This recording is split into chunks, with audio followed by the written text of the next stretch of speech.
Good morning friends, welcome to Gyan channel. Friends, आज हम communication research के पेपर 4 के ऊपर बात करेंगे, जिसके अंदर हम जो कवर करेंगे टॉपिक्स, स्केलिंग टेक्निक्स क्या होती हैं कम्युनिकेशन रिसर्च में, कैसे स्केलिंग किया जाता है, इसकी रिक्वायरमेंट क्या है, और इसके अलावा डेटा एनालिसिस और कम्युनिकेशन रिसर्च रिपोर्ट के फॉर्मेट्स। तो चलिए शुरू करते हैं। सबसे पहले scaling techniques in communication research. तो स्केलिंग टेक्निक्स कम्युनिकेशन रिसर्च में होती हैं, तो उनको हम ये बोल सकते हैं कि वो मेथड्स जिनको इस्तेमाल किया जाता है कम्युनिकेशन रिसर्च में to measure and quantify abstract concepts और variables such as attitudes, opinions, behaviours और परसेप्शंस।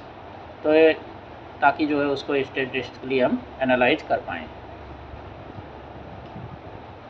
तो ये टेक्निक्स जो होती हैं बहुत ही क्रूशियल होती हैं रिसर्चर्स के लिए, ताकि क्वालिटेटिव डेटा को क्वांटिटेटिव डेटा के अंदर कन्वर्ट किया जा सके और उसके बाद प्रॉपर जो है उसका एनालिसिस हो सके और हम एक कंक्लूज़न की तरफ आ पाएँ। तो कुछ कॉमन स्केलिंग टेक्निक जैसे कि जो है लाइकर्ट स्केल का इस्तेमाल होता है। ये बहुत ही most widely used scaling technique है। इसमें जो रिस्पोंडेंट्स होते हैं उनसे पूछा जाता है to indicate their level of agreement और disagreement with a series of statements on a scale typically ranging from strongly agree to strongly disagree. तो लाइकर्ट स्केल का आप सबसे ज़्यादा आप देखेंगे इस्तेमाल होता है। नेक्स्ट है सिमेंटिक डिफरेंशियल स्केल। इसमें रिस्पोंडेंट से पूछा जाता है to rate a concept, object और event on a series of bipolar adjectives जैसे कि गुड, बैड, फ्रेंडली, अनफ्रेंडली। तो सिमेंटिक भी जो है काफ़ी यूज होता है। गटमैन स्केल, ये भी एक कम्युनिटी स्केलिंग है। इसमें एक सीरीज ऑफ स्टेटमेंट्स या आइटम्स प्रेजेंट किए जाते हैं जो कि रेंज ऑफ एटीट्यूड्स, बिहेवियर्स को रिप्रेजेंट करते हैं और हर एक सब्सिक्वेंट आइटम जो है एक जो है एक्सट्रीम पोजीशन की तरफ जो है आपको ले जाता है पहले से। तो इस तरह से जो है इसको इस्तेमाल किया जाता है। ये भी काफ़ी यूज होता है। थ्रस्ट वन स्केल,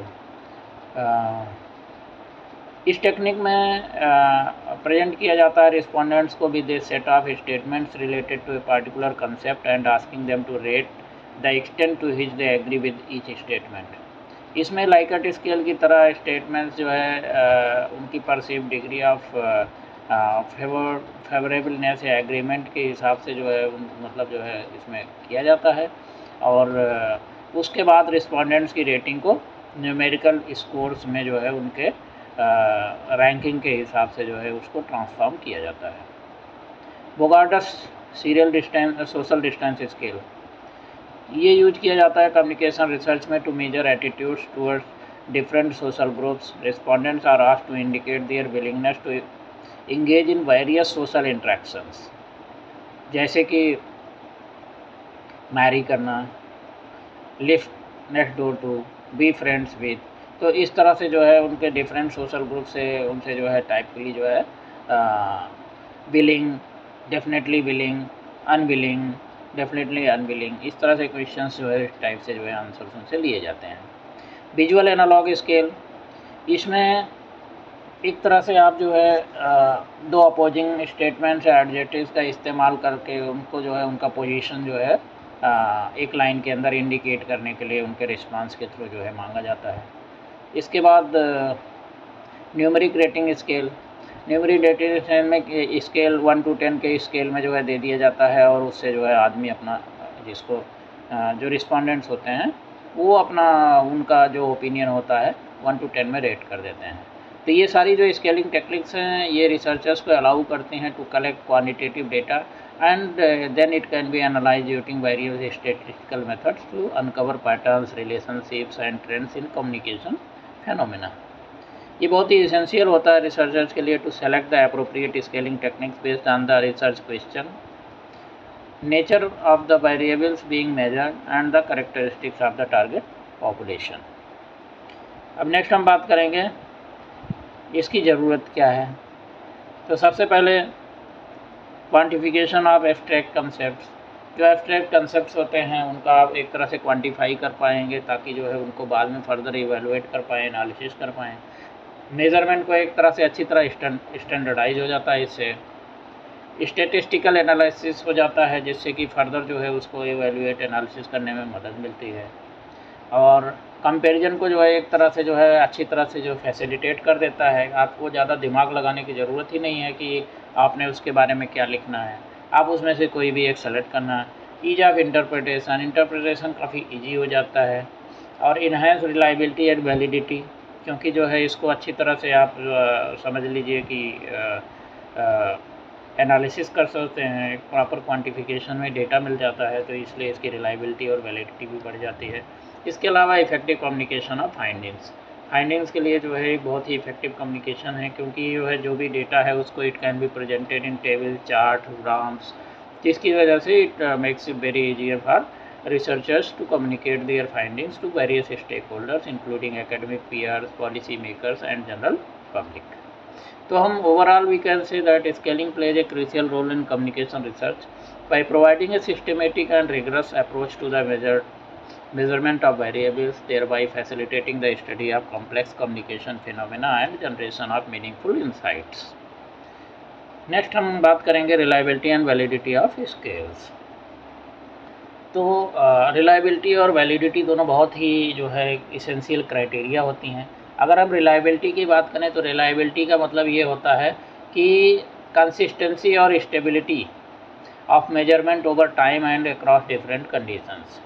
तो रिलायबल स्केल तरह से समझ लीजिए प्रोड्यूस करता है कंसिस्टेंट रिजल्ट्स, जब उसको जो है सिमिलर सर्कमस्टेंसेज में जो है अगर आप रिपीटेडली एडमिनिस्टर करेंगे। तो रिलायबिलिटी जो है जो होते हैं वो पहली बात तो रीटेस्ट रिलायबिलिटी होता है। इसमें कंसिस्टेंसी चेक करने के लिए बार बार आप टेस्ट करते रहते हैं, इसके बाद आप उससे आपकी रिलायबिलिटी का पता चलता है। इंटरनल कंसिस्टेंसी रिलायबिलिटी, तो ये मेजर करता है the extent to which items within the scale और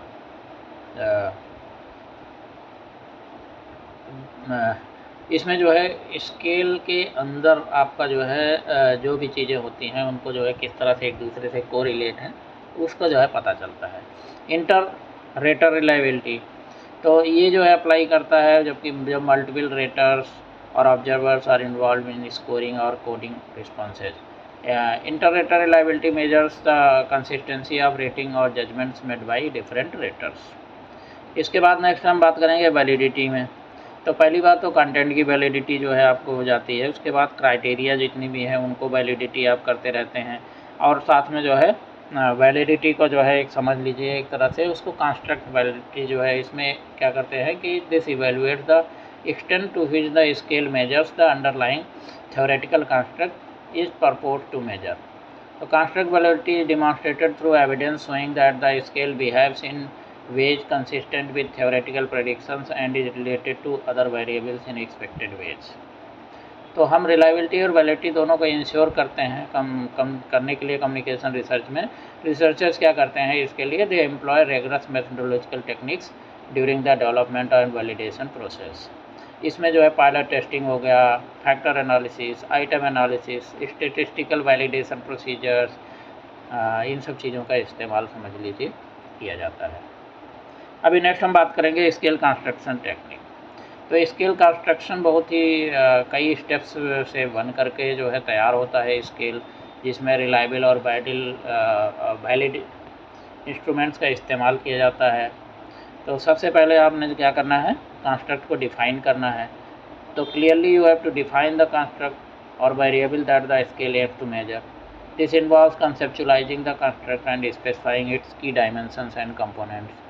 इसके बाद आपने एग्जिस्टिंग लिटरेचर जितने भी हैं उसके बारे में उसको रिव्यू करना है, स्टडी करना है, जो भी थियरीज, कंसेप्ट्स और मेजरमेंट इंस्ट्रूमेंट्स पहले इस्तेमाल हुए हैं। देन जो है you have to generate item pool, तो या फिर स्टेटमेंट्स इसको बोल सकते हैं, जो कि आपके एस्पेक्ट्स ऑफ डायमेंशंस को रिप्रेजेंट करते हैं। उसके बाद आपने आइटम्स को जो है सेलेक्ट करना है जनरेटेड आइटम्स में से कि कौन सा आपके लिए रेलिवेंट है, कौन जो है क्लैरिटी प्रोवाइड करता है और रिप्रेजेंटेटिव है कोई भी कंस्ट्रक्ट या कोई भी स्टेटमेंट के लिए। जो रिडंडेंट हैं या फिर बार बार जो यूज़ हो रहे हैं उनको आपने रिमूव करना है, एक ही जो है क्वेश्चन के अंदर उसको शामिल करना है। उसके बाद उसको पायलट टेस्टिंग करना है एक सैम्पल के थ्रू। देन उसके बाद आपको जो है एनालिसिस करना है उस आइटम का, ताकि आप उसको जो है जितने भी साइकोमेट्रिक प्रॉपर्टीज़ हैं स्केल के वो सब आपको पता चल जाए। देन आपको स्केल का फॉर्मेशन करना है, उसके बाद स्केल को एडमिनिस्टर करना है, जहाँ जहाँ पे कैसे क्या यूज़ करना है, सर्वेज उसमें कहाँ कहाँ कैसे डालना है, online interviews, pen and paper, जिस तरह से भी।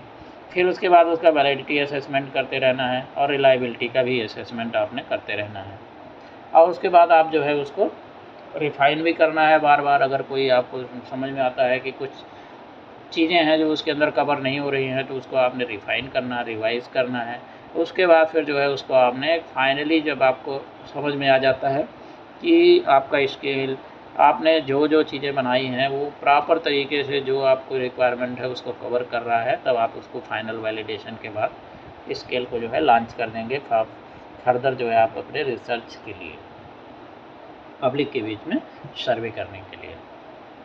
नेक्स्ट अभी हम बात करेंगे प्रॉब्लम्स ऑफ स्केलिंग। तो जो स्केलिंग के अंदर जो प्रॉब्लम्स होते हैं, तो स्केलिंग के प्रॉब्लम्स बहुत सारे आते हैं, जैसे कि एम्बिग्यूटी इन कंस्ट्रक्ट डेफिनेशन। आपको जो कंस्ट्रक्ट जो आप बना रहे हैं, जिस चीज़ को आप मेजर करना चाहते हैं, वो प्रॉपरली आपको डिफ़ाइन नहीं हुआ है या फिर एम्बिगस है, तो फिर वो जो है आपको समझ लो सही रिजल्ट दे नहीं पाएगा सर्वे में। उसके बाद नेक्स्ट है लिमिटेड कंटेंट कवरेज। अगर कंटेंट पूरी तरह से कवर नहीं हो रहा है तब भी एक प्रॉब्लम है। रिस्पांस का बयास अगर आपको दिखाई पड़ रहा है तब भी जो है एक तरह से प्रॉब्लम है, क्योंकि वो जो है आपको एक तरह से डिस्टोर्ट करेगा ट्रू मेजरमेंट को। नेक्स्ट है आपका जो है लिमिटेड रिस्पांस ऑप्शंस। अगर ऑप्शंस लिमिटेड होंगे तब भी जो है आपको पूरी चीज़ें, आप लोग जो क्या बोलना चाहते हैं वो क्लियर नहीं हो पाएगा। इनएडिक्वेट रिलायबिलिटी, क्रॉस कल्चरल वैलिडिटी, इसके अलावा कॉन्टेक्सचुअल डिपेंडेंसी। तो ये सारी चीज़ें जो हैं ये प्रॉब्लम्स होती हैं जो कि स्केलिंग में काफ़ी दिक्कत आती है। और कंस्ट्रक्ट अंडर रिप्रेजेंटेशन या ओवर रिप्रेजेंटेशन होता है।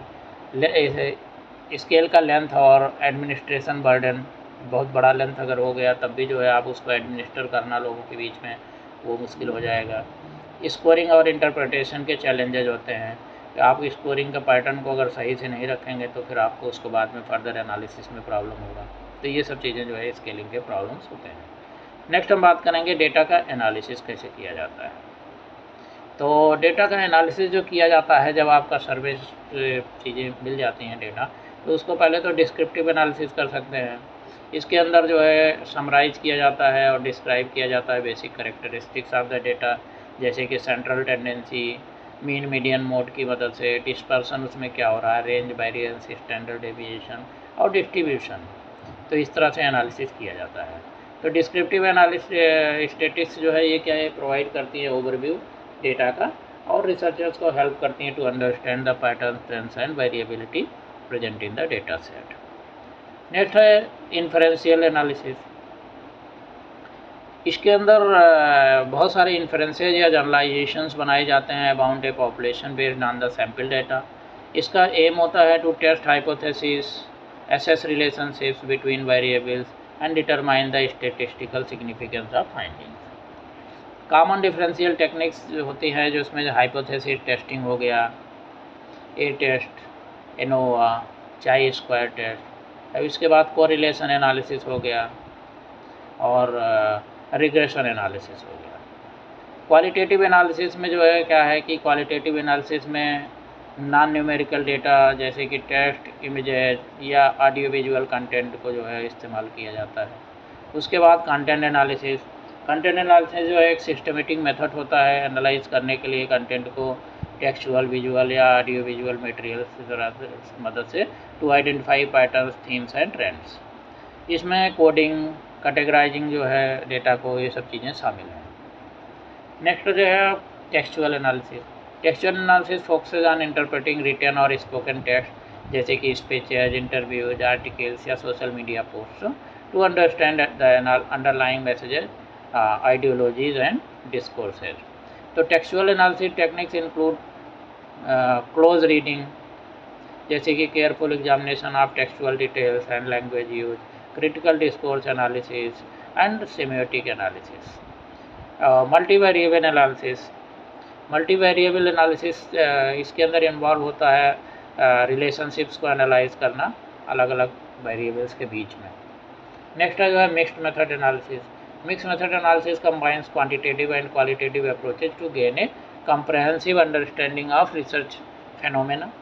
इसमें इंटीग्रेट किया जाता है डेटा को अलग अलग सोर्सेज से, उनको एनालाइज किया जाता है एक साथ ही अलग अलग, और उसका फर्दर इंटरप्रिटेशन किया जाता है आपकी फाइंडिंग्स निकालने के लिए। तो ये सारे एनालिसिस टेक्निक्स जो है रिसर्चर्स को अलाउ करती हैं to explore, interpret and make sense of communication phenomena, contributing to theory development, empirical understanding and practical applications in various fields of communication research।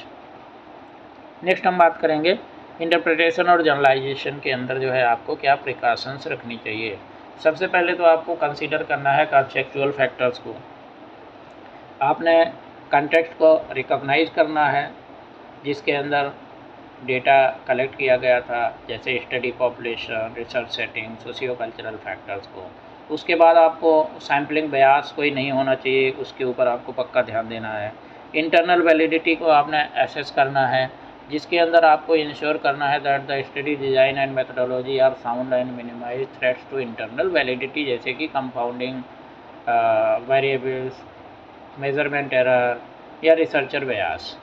उसके बाद आपको कंसीडर करना अल्टरनेटिव एक्सप्लेनेशंस, जैसे कि ऑब्जर्व पैटर्न है या रिलेशनशिप्स जो डेटा के अंदर है, उनके अंदर जो है आप जब कैजुअल इन्फरेंसेस बनाने लगते हैं विदाउट सफिशिएंट एविडेंस, तो उससे जो है आपको जो है अल्टरनेटिव एक्सप्लेनेशंस को आपको इस्तेमाल करने की ज़रूरत है, ताकि आपका जो फर्दर इवैल्यूएशन, जो फाइनल जो आउटकम है, उसके अंदर ज़्यादा डिस्टोर्शन ना आए। Be transparent about limitations. तो लिमिटेशंस जो आपके स्केल के हैं और रिसर्च वर्क जिस तरह से आप उसको कंडक्ट कर रहे हैं, उसके बारे में आपको बिल्कुल ट्रांसपेरेंट रहना चाहिए। मल्टीपल मेजर्स का इस्तेमाल करना चाहिए आपको डेटा सोर्सेज के लिए, और थ्योरेटिकल फ्रेमवर्क को आपको पक्का कंसिडर करना है। डेटा को इंटरप्रिटेशन करने के लिए रेलेवेंट थ्योरेटिकल फ्रेमवर्क या कॉन्सेप्चुअल मॉडल्स का आपको इस्तेमाल करना चाहिए। और कंजर्वेटिव होना चाहिए आपको जनरलाइजेशन में। आपको कॉशन एक्सरसाइज करना है जब आप जनरलाइज करते हैं किसी फाइंडिंग्स को beyond the scope of the study और पॉपुलेशन अंडर द इन्वेस्टिगेशन। तो आपको कंजर्वेटिव क्लेम्स बनाने चाहिए अबाउट द एक्सटर्नल वैलिडिटी और generalisability of results and qualified statements to acknowledge the limitations and conditions under which findings apply. इसके अलावा आपने जो है you have to seek peer review and validation. तो पीयर रिव्यू बहुत ज़रूरी होता है, इसलिए बहुत एक तरह से एक अपॉर्चुनिटी प्रोवाइड करता है for critical scrutiny and constructive feedback, जिससे कि जो है आपको पोटेंशियल बियास को आइडेंटिफाई करने में मदद मिलता है। एरर्स या ओवरसाइट्स जो है इंटरप्रिटेशन में उससे आपको काफ़ी हेल्प हो जाता है। अभी नेक्स्ट है आपका रिपोर्ट राइटिंग का क्या सिग्निफिकेंस है। तो सबसे पहले तो जो है communication of findings. Report serve as a vehicle for communicating research findings, insights and conclusions to various stakeholders including academic peers, policy makers, तो practitioners और जनरल पब्लिक। तो रिपोर्ट एक जो है कंस्ट्रक्टेड फॉर्मेट प्रोवाइड करते हैं, तो कॉम्प्लेक्स फॉर्मेशन को जो है बहुत ही क्लियर, कंसाइज और एक्सेसिबल मैनर में। नेक्स्ट है डॉक्यूमेंटेशन ऑफ रिसर्च प्रोसेस। तो रिपोर्ट जो है क्या करता है कि रिसर्च प्रोसेस को डॉक्यूमेंट कर देता है, इसकी मेथडोलॉजी और प्रोसीजर्स को कि किस तरह से आपको जो है उसको आपने रिसर्च को कंडक्ट किया है, वो बाद में आपको काफ़ी हेल्पफुल होता है ट्रांसपेरेंसी मेंटेन करने में, और डेटा कलेक्टिंग, अलाउ, इंटरप्रिटेशन, और जो है बाद में जो है उसको रिप्रोडक्टिविटी के लिए काफ़ी हेल्पफुल होता है। Validation and peer review. Reports जो है पीयर रिव्यू और वैलिडेशन से जो जाते हैं एक्सपर्ट्स के द्वारा, तो इससे क्वालिटी इसकी और क्रेडिबिलिटी में काफ़ी जो है फ़र्क पड़ता है। कंट्रीब्यूशन टू नॉलेज बेस को कंट्रीब्यूट करने के लिए काफ़ी हेल्पफुल होता है। एविडेंस बेस्ड डिसीजन मेकिंग होता है, इसमें कोई जो है ऐसा नहीं है कि आपने अपनी मर्ज़ी से कोई डिसीजन बना दिया या कोई एक जो है आइडिया बाहर निकाल दिया। अकाउंटेबिलिटी और इवैल्यूएशन में हेल्पफुल होता है।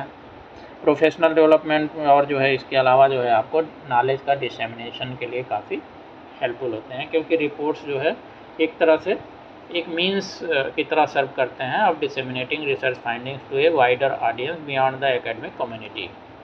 और ये जो है policy makers, practitioners, industry professionals, media और जनरल पब्लिक सबको जो है एक तरह से एक्सेसिबल होते हैं। अभी नेक्स्ट हम बात करेंगे क्या क्या स्टेप्स होते हैं रिपोर्ट को राइटिंग में। तो सबसे पहले जो है आपको डिफ़ाइन करना है purpose of and audience. Clearly आपको अपना पर्पज़ जो है उस रिपोर्ट का, और उसके अलावा जो आपने इंटेंडेड ऑडियंस किसको किसको आपने कवर किया उसको आपने पहले उसमें डिफ़ाइन करना है सबसे पहले। उसके बाद ऑर्गेनाइजेशन इंफॉर्मेशन को जो है गैदर करना है, ऑर्गेनाइज करना है। उसके बाद एक आउटलाइन क्रिएट करना है, उसका इंट्रोडक्शन एक प्रॉपर जो है लिखना है कि आपका जो है रिपोर्ट, उसका जो भी आपने रिसर्च वर्क किया है उसका बैकग्राउंड इंफॉर्मेशन, कंटेक्स्ट क्या था, ऑब्जेक्टिव्स क्या थे स्टडी के, ये सारी चीज़ें आपको इंट्रोडक्शन में देनी है। लिटरेचर्स बहुत सारे उसके ऊपर जो भी होंगे उसको आपने रिव्यू करना है, और उनके बारे में भी जो डिटेल्स हैं उसमें थोड़ा बहुत उसमें दिखाना है। उसके बाद अपनी मेथडोलॉजी, आप किस मेथडोलॉजी से आपने उसको जो है रिपोर्ट को बनाया है, रिसर्च वर्क कैसे किया है वो बताना है। रिजल्ट को फर्दर जो है आपको ग्राफ, टेबल्स, चार्ट्स इसमें सब में जो है आपने प्रेजेंट करना है। उसके अलावा उसके इम्प्लीकेशंस को डिस्कस करने हैं उसके अंदर। इसके बाद आपने उसमें कंक्लूज़न भी देना है कि आपकी मेन फाइंडिंग्स क्या रही। रिकमेंडेशंस अगर कुछ आपको फर्दर जो है उसके लिए देना है तो वो आप देंगे, उसके अंदर शामिल करेंगे, और उसको फर्दर जो है उसको रिवाइज़ करके, एडिट करके, और बाद में आप जो है प्रॉपर जो है रिपोर्ट तैयार करेंगे। उसके अंदर रेफरेंसेज और अपेंडिसेस को क्रिएट करेंगे, डालेंगे, और उसको फाइनल जो है फॉर्मेटिंग करके और फाइनलाइज करके आप पब्लिक के पास उस रिपोर्ट को सर्कुलेट कर देंगे। अब नेक्स्ट हम बात करेंगे क्या क्या फॉर्मेट होता है रिसर्च पेपर के। तो सबसे पहले जो है क्या होता है इसके अंदर फॉर्मेट में पहले टाइटल पेज होगा, उस रिपोर्ट का टाइटल होगा। इसमें जो है आपको क्लियरली और कंसाइजली समराइज़ करना पड़ेगा उस टाइटल बोले में कि मेन टॉपिक्स क्या है और उसका जो है फोकस क्या है रिसर्च का। आथर का नाम उसके अंदर होगा, एफिलिएशन उसका क्या होगा, इंस्टीट्यूशनल की वो किस चीज़ में क्या जो है स्पेशलाइजेशन कर रहा है, और उसके बाद उसका डेट क्या है सबमिशन का, ये तो टाइटल पेज के अंदर आ जाते हैं। उसके बाद एब्स्ट्रैक्ट, एक ब्रीफ समरी जो है रिसर्च स्टडी का आपको इसमें देना है एब्स्ट्रैक्ट में। जैसे उसमें जो है ऑब्जेक्टिव क्या था, मेथड क्या इस्तेमाल हुआ, रिजल्ट क्या थे और कंक्लूजन क्या थे। ये 150 से 250 वर्ड्स के बीच में होना चाहिए। नेक्स्ट उसके बाद आपको जो है टेबल ऑफ कंटेंट देना है, जो मेन सेक्शन आपको कैसे रन कर रहे हैं। फिर list of figures and tables कौन सी हैं वो देना है आपको। फिर इंट्रोडक्शन उसका पूरा जो है बैकग्राउंड इन्फॉर्मेशन के साथ पूरा देना है। आपके रिसर्च के प्रॉब्लम्स क्या थे, ऑब्जेक्टिव क्या थे, क्वेश्चंस क्या क्या हैं, हाइपोथेसिस, ये सारी चीज़ें।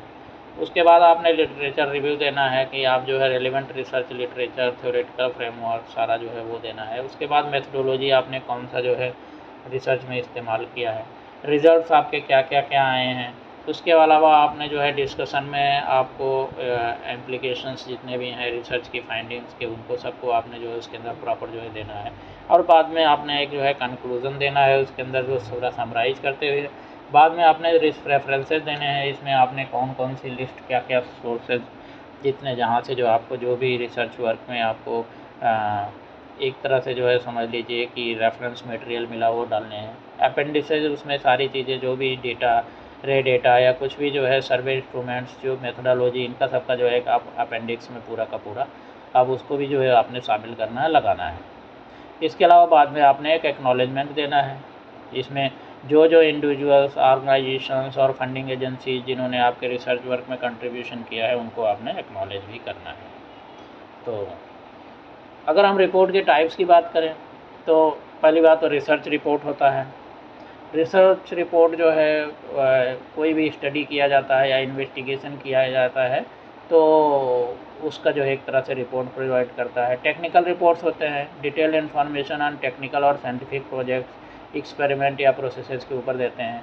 एनुअल रिपोर्ट्स होते हैं, कंप्रेसिव डॉक्यूमेंट होता है आपका इन्वेस्टर्स और पब्लिक स्टेक होल्डर्स के लिए, ये बहुत सारी कंपनियां और ऑर्गेनाइजेशन पब्लिश करते हैं।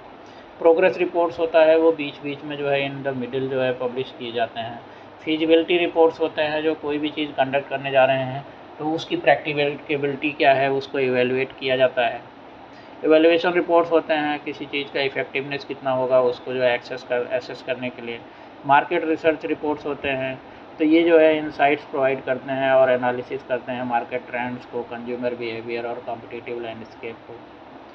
तो केस स्टडी रिपोर्ट्स होते हैं जिसके अंदर अलग अलग टाइप के जो सिचुएशंस बनती हैं, कोई केसेस होते हैं तो उसके ऊपर जो है स्टडी किया जाता है कि वो क्या कंटेक्स्ट था, क्या बैकग्राउंड था, क्या की इशूज़ थे और उसकी वजह से जो है ये सिचुएशन आई है, ताकि उसको लोगों को पता चले तो उस चीज़ से वो लोग बच सकें। वाइट पेपर्स आते हैं, ये अथॉरिटेटिव रिपोर्ट्स होते हैं या गाइड्स होते हैं जो कि एक्सपर्ट एनालिसिस, इनसाइट्स और रिकमेंडेशंस जो है स्पेसिफिक टॉपिक या इशू के ऊपर प्रोवाइड करती हैं। इसके अलावा पॉलिसी रिपोर्ट्स होते हैं जो एनालिसिस और इवेलुएट करते हैं पब्लिक पॉलिसीज़, गवर्नमेंट प्रोग्राम्स और लेजिस्लेटिव प्रपोजल्स को, तो उनके ऊपर ये रिपोर्ट आता है। तो इस तरह से ये सारे तरह तरह के रिपोर्ट्स होते हैं। अब नेक्स्ट जो है precautions for writing research report. तो आप रिसर्च रिपोर्ट लिख रहे हैं तो उसके क्या आपने, पहली बात तो आप एथिकल गाइडलाइंस को जो है आपने फॉलो करना है। आपको इंश्योर करना है कि रिसर्च रिपोर्ट जो आपका है वो एडहेयर करता है एथिकल प्रिंसिपल्स और गाइडलाइंस को, उससे अगेंस्ट नहीं जाना चाहिए। बी ट्रांसपेरेंट एंड ऑनेस्ट, आपको ऑनेस्टी पक्का उसमें रखनी है। फॉलो रिपोर्टिंग स्टैंडर्ड्स के अगेंस्ट आपको नहीं जाना है। आपको क्लैरिटी जो है और प्रिसिशन होना बहुत ज़रूरी है। इन्फॉर्मेशन को लॉजिकली ऑर्गेनाइज करना है। सफिशिएंट डिटेल्स आप हर चीज़ के बारे में देना है। उसमें जो है ऐसा नहीं होना चाहिए कि आदमी को दूसरी जगह पे अगर उस पार्टिकुलर चीज़ के बारे में जाके स्टडी करना पड़े या दूसरे कंटेंट के पास जाना पड़े, तो फिर आपका जो है इस तरह समझिए कंप्लीट रिपोर्ट नहीं होगा। एक्नॉलेज जो लिमिटेशंस हैं उनको आपने जहाँ पे जो कमी रह गई उसको आपने एक्नॉलेज भी करना है, ताकि आपका जो है इससे क्या होगा कि आपकी ट्रांसपेरेंसी और क्रेडिबिलिटी इन्हेंस होगी। इंटरप्रेटिव बयासेस जो हैं उनको अवॉइड करना है। इंटरप्रिटेशन पे काम नहीं करना है, रिपोर्ट के अंदर फैक्ट एंड फिगर्स के ऊपर ही काम करना है। सोर्सेज को जो है अप्रोप्रिएटली आपने साइट करना है। इसके अलावा फीडबैक और रिव्यू आपको ज़्यादा से ज़्यादा आगे फर्दर जो है मांगना है लोगों से, कि ताकि अगर किसी को उसके अंदर और कुछ कहना है तो वो कह पाए। इसके बाद नेक्स्ट जो है आपका इंफॉर्मेशन टेक्नोलॉजी का रिवॉल्यूशन और उसका जो है कम्युनिकेशन रिसर्च के ऊपर क्या इम्पैक्ट है। तो इंफॉर्मेशन टेक्नोलॉजी के रिवॉल्यूशन से काफ़ी इम्पैक्ट पड़ा है कम्युनिकेशन रिसर्च में। रिसर्चर्स के स्टडी एनालिसिस और ह्यूमन कम्युनिकेशन प्रोसेस को अंडरस्टैंड करने में काफ़ी मदद हुई है। सबसे पहली बात तो डेटा का एक्सेस काफ़ी आसान हो गया है डिजिटल प्लेटफॉर्म की वजह से। डिजिटल कम्युनिकेशन प्लेटफॉर्म्स काफ़ी social media, instant messaging, email, blogs, forums, इन सब चीज़ों से काफ़ी जो है फ़ायदा हुआ है। डिजिटल एथनोग्राफी, तो आईटी को समझ लीजिए एक तरह से स्कोप जो है एथनोग्राफिक रिसर्च का जो है बढ़ा दिया है इसने, ज़्यादा लोगों के पास आप पहुंच सकते हैं। इसके बाद जो है क्वांटिटेटिव एनालिसिस टूल्स बहुत सारे आ गए हैं आईटी में, जिसकी वजह से एनालिसिस करना बहुत आसान हो गया है। इसके अलावा जो है टेक्स्ट माइनिंग और नेचुरल लैंग्वेज प्रोसेसिंग वगैरह का इस्तेमाल करके आप जो है ज़्यादा से ज़्यादा लोगों से जुड़ सकते हैं। वर्चुअल रियलिटी और इमर्सिव टेक्नोलॉजी का इस्तेमाल करके आप जो है न्यू अपॉर्चुनिटीज प्रोवाइड करते हैं for studying communication processes in immersive virtual environment. Researchers जो है वीआर का इस्तेमाल करके सोशल इंटरेक्शंस को सिमुलेट कर सकते हैं, एक्सपेरिमेंट्स कंडक्ट कर सकते हैं और एक तरह से समझ लीजिए कि मेडिएटेड कम्युनिकेशन का जो है एक तरह से इफ़ेक्ट को एक्सप्लोर भी कर सकते हैं। Mobile communication research, mobile devices का इस्तेमाल करके और उसके ऊपर डेटा डाल करके उससे आप जो है काफ़ी मदद मिलती है रिसर्च वर्क में। क्रॉस कल्चरल कम्युनिकेशन रिसर्च में भी आईटी की वजह से काफ़ी हेल्प हो रहा है। इसके अलावा एथिकल और प्राइवेसी कंसर्न्स जो है वो ये थोड़ा सा जो है बढ़ गए हैं आईटी की वजह से कम्युनिकेशन रिसर्च में, स्पेशली जो है regarding the collection, storage and use of digital data. तो इसके लिए आपको एथिकल गाइडलाइंस और जो भी इन्फॉर्म्ड कंसेंट लेना वो बहुत ही ज़रूरी है। तो हम बोल सकते हैं कि आईटी रिवॉल्यूशन से जो है इससे कम्युनिकेशन रिसर्च में काफ़ी जो है एक तरह से एक नया ही जो है एक अवतार की तरह लाया हुआ है। न्यू टूल्स, मेथडोलॉजी से जो है आपका diverse communication phenomena digital environment में आप कर पाते हैं।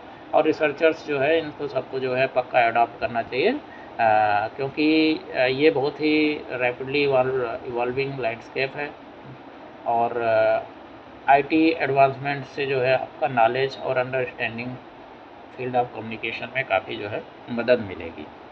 तो फ्रेंड्स यहीं पे हमारा 4th यूनिट ख़त्म होता है। कल आपसे यूनिट 5 में दोबारा मुलाकात होगी।